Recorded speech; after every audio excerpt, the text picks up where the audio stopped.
वार्ता news network 24/7 तेज वार्ता न्यूज नेटवर्क हमेशा सच के साथ। क्रूर आणि ही भयानक घटना त्या ठिकाणी घडली। त्या स्टेजवरून मला बोलता येत नव्हतं। त्या काही बाबी त्या अलीकडे इकडे मला या ठिकाणी बोलायच्या आहेत। गेल्या वर्षभरामध्ये ज्यांनी कारण हा गुन्हा दाखल होत असताना मी नव्हतो। मी 12 म्हणजे 9ला घटना घडली होती, 12ला आलो होतो। अगोदर इथे मनोज दादा होते गुन्हा दाखल करायच्या वेळेस। आणि सभागृहामध्ये ज्या 4 मागण्या मी मागणी केली होती, मला वाटतं 16 डिसेंबरला त्या ठिकाणी मी बोललेलो होतो। आणि ज्या 4 मागण्या मी मागितल्या होत्या त्या 4च्या मागण्या राज्याच्या मुख्यमंत्र्यांनी त्या ठिकाणी मंजूर केल्या। आणि याच्यामध्ये फक्त 302 नव्हे तर मोक्कासारखे गंभीर गुन्हे सुद्धा त्या ठिकाणी ॲड करून घेतले। म्हणून गृहमंत्री आणि राज्याचे मुख्यमंत्री यांचं मी मनापासून या ठिकाणी आभार मानेन। या तपासी अधिकारी माननीय तेली साहेब आणि गुजर साहेब आणि सरकारी अभियोक्ता म्हणून माननीय आदरणीय निकम साहेब यांनी खूप चांगल्या प्रकारचं सहकार्य केलंय। त्यांना 7 कोल्हे साहेबांनी त्या ठिकाणी दिलेली आहे। आणि आता आमचा जो धनंजय आणि धनंजयचं कुटुंब आणि हे गाव मस्साजोकर हे एवढ्या ताकदीनं त्या ठिकाणी प्रत्येक गोष्टीवरती हे लढा देत आहेत, ही कमाल आहे धनंजयची त्यांच्या सर्व सहकाऱ्यांची। आणि आम्ही 100% आम्हाला या ठिकाणी गृह विभागाने चांगलं सहकार्य केलंय। निकम साहेबांनी मध्ये तर निकम साहेबांची खासदारपदी निवड झाल्याच्या नंतर काही लोकांनी या ठिकाणी सुस्कारा सुद्धा टाकला होता। आणि आता यांना संतोष देशमुखांची केस लढवता येईल का इथपर्यंत त्या ठिकाणची यांची चर्चा होती। परंतु कायद्यानं त्यांना परवानगी त्या ठिकाणी आहे। सुदैवानं आता चार्ज फ्रेम पर्यंत म्हणजे कालच मी माहिती घेतली आणि धनंजयचं स्टेटमेंट सुद्धा त्या ठिकाणी पाहिलं। अजूनही एक आरोपी जो फरार आहे तो पकडला जावा। आणि हे जे सगळे लोक आहेत आतमधले हे सगळेच्या सगळे त्याच्यामध्ये गुन्हेगार आहेत, एक ते शेवटपर्यंत। आणि याच्यामध्ये 3 कलम लागल्याच्यामुळं आणि अतिशय योग्य तपास झाल्यामुळं या लोकांची सुटकाही होणार नाही, यांना माफीनामाही मिळणार नाही। आणि हे लोक लवकरात लवकर फाशी कसे जातील यासाठी आम्ही प्रामाणिक प्रयत्न त्या ठिकाणी धनंजयच्या माध्यमातून करत राहू। तुम्ही सांगितलं की सरकारचे तुम्ही आभार मानले, मात्र 1 वर्ष पूर्ण झालेलं आहे, आणखी चार्जशीट फ्रेम नाही, एक आरोपी अटक नाही। एक मिनिट ऐका नाही, चार्ज फ्रेम करणं हे सर्वस्वी माननीय कोर्टाच्या हातामध्ये असतं, चार्ज फ्रेम करणं। आणि दुसरं चार्जशीट हा शब्द चार्ज आणि चार्जशीट याच्यामधला फरक आहे। हा क्रूरतेचा कळस झालेला जो घटना आहे या घटनेची चार्जशीट जी आहे 90 दिवसाच्या आत दाखल केलेली आहे सरकारने। त्याच्यामुळं सरकारचं या बाबतीत आणि गृहमंत्र्यांचं राज्याच्या मुख्यमंत्र्यांचं पूर्ण सहकार्य मलाही आहे आणि देशमुख कुटुंबियांना आहे पूर्णपणे।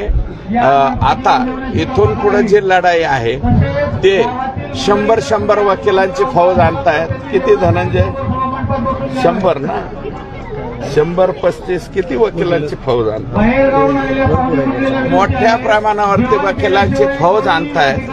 परंतु 2-2 तास जरी समोरच्या बाजूच्यांचे लोक म्हणजे वकील बोलले तर 20 ते 22 मिनिटाचं माननीय निकम साहेब बोललं की ते सगळं या ठिकाणी संपतो. दादा एकच प्रश्न असा आहे अण्णा की स्वतः मनोज दादा सांगतायत की सरकार फसवतं आहे, तपास व्यवस्थित झालेला नाही, तर असमाधानी आहे सरकारवर आणि तुम्ही सरकारचं स्वागत करताय. हे बघा, मी त्याबद्दल दादा काय म्हणाले याच्याबद्दल मी उत्तर देणं उचित होणार नाही, परंतु याच्यामधला जे आहे तो तपास 90 दिवसामध्ये दादांची मागणी वेगळी आहे. ती त्यांनी स्टेजवरती झाकून लपून ठेवलेली नाही, त्यांनी मागणी केलेली आहे. आता इतका क्रूरतेचा कळस केलेली घटना, अतिशय चुकीच्या पद्धतीने वागलेले लोक, ज्यांच्या आदेशावरती हा संपूर्णपणे खून झालेला आहे, जे आम्हाला आडवे येतात त्यांना आडवं करा म्हणणाऱ्यांची बाजू आणि जेलमध्ये गेलेल्यांची तुम्हाला जर आठवण येत असेल तर मग त्या बाबतीमध्ये मनोज दादा बोलले म्हणून त्याच्यात काही वावगं नाही, वाईट नाही. म्हणजे धनंजय मुंडेंना सहआरोपी केलं पाहिजे. हे बघा, त्या तपासामध्ये तशा प्रकारचं काही आढळलं तर मी तसं आज या ठिकाणी म्हणणार नाही, ती दादांची मागणी आहे. परंतु त्यांनी इतक्या क्रूर हत्येचं ज्यांनी घडून आणलेली आहे, ज्यांनी केलेली आहे, ज्याच्या आदेशावर केलेली त्याची आठवण येते म्हणणे तुमच्या राजकीय स्वार्थासाठी का नेमक्या कशासाठी करताय. कदाचित त्यांना मानणारे काही त्यांचे सहकारी असतील, ते यांच्याबरोबर प्रचाराला फिरत नसतील म्हणून त्यांना आठवण आली असेल. दादांनी एक सांगितलं, माझ्या वतीने एक शेवटचा प्रश्न विचारतो की दादांचं असं म्हणणं आहे की गृहमंत्र्यांना भेटण्याची त्यांची तयारी आहे. ते कोणत्या बाबतीमध्ये ठीक आहे ना, मी तर माननीय गृहमंत्री आणि मुख्यमंत्र्यांकडच्या सगळ्याच बाबीमध्ये मी मध्यस्थी केलेली आहे. ते जर म्हणाले तर 100% त्यांची काहीही मागणी असो, त्यांचं मत काही असो, ते जर म्हणाले, ते आज संपूर्ण या महाराष्ट्रामधलं एक प्रमुख व्यक्तिमत्व आहे, ते जर म्हणाले तर मुख्यमंत्री नाही म्हणणार नाही. त्यांच्या म्हणण्यावर इतरांना सुद्धा वेळी वगैरे मुख्यमंत्री देतात, त्याच्यामुळं त्यांना भेटीची काही अडचण येईल असं मला वाटत नाही. आणि ते स्वतः मी निश्चित मध्यस्थी करेल ना, मी बोलेल सीएम साहेबांशी त्या बाबतीमध्ये बोलेल. परंतु या संपूर्ण प्रकरणामध्ये माननीय मुख्यमंत्र्यांनी आमचं वेळोवेळी ऐकलेलं आहे. आम्ही देशमुख कुटुंबीय भेटायला गेलो त्यावेळेस ऐकलेलं आहे. आणि याच्यामध्ये अनेक डाव खेळले जात आहेत वेगवेगळ्या. याच्यामधले जे प्रत्यक्षदर्शी आहेत, जे साक्षीदार आहेत, त्यांच्यावरती दबाव आणणं, त्यांच्या बाबतीमध्ये वेगवेगळ्या कृत्या लढवणं आणि त्या बाबतीत सुद्धा मुख्यमंत्री महोदय आम्हाला सहकार्य करतात. आज 1 वर्ष झाले प्रकरणाला, एक मिनिट वर्ष झाले हे की कृष्णा आंधळे अद्यापर्यंत अटक नाही, पोलीस कसा तपास करतात. हे बघा, तो कृष्णा आंधळे जो आहे तो यापूर्वीच्या सुद्धा काही प्रकरणामध्ये म्हणजे ह्या केज मधल्या आणि इतर बाबतीमध्ये सुद्धा एक तो जो आरोपी आहे तो सापडलेला नाही. त्याला त्याच्या घराचं काही घेणं देणं नाही, कोणाचंही काही घेणं देणं नाही.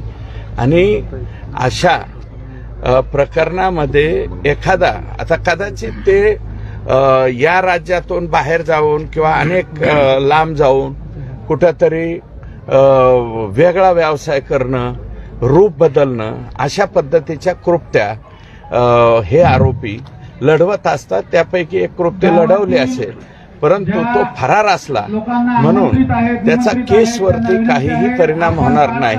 उद्याच्याला चार्ज फ्रेम झाल्याच्या नंतर जे एक ते सर्व हे जे आरोपी आहेत, संतोष अण्णांना इतक्या क्रूर पद्धतीने मारणारे, हे सर्वच्या सर्व त्या ठिकाणी फाशीवरती जातील.